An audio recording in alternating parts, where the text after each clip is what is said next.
Now, between dengue and say enteric fever, both of you all know that enteric fever also has a continuous fever like dengue has.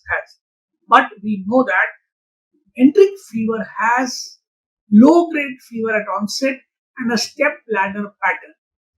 The fever steps up gradually. But in dengue, there is a high grade fever onset and the fever steps down gradually on its own. So that is the basic difference in the fever. Enteric fever, though it is called enteric, may not have GI symptoms at onset.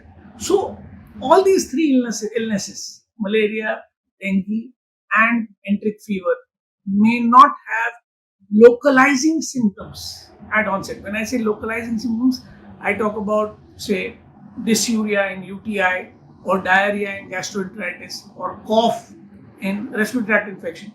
So these three illnesses, malaria, dengue, and enteric, may not have typical systemic localizing symptoms.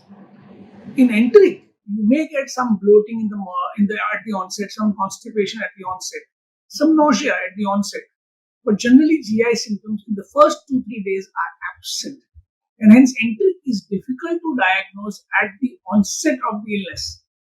But if you think of enteric, just think of this: low grade continuous fever without localizing symptoms at onset. You have to consider enteric as a differential diagnosis. Low grade continuous fever at onset. How many diseases cause such fever? Low grade continuous without localizing symptoms? Not many. So think of enteric when you have such fever.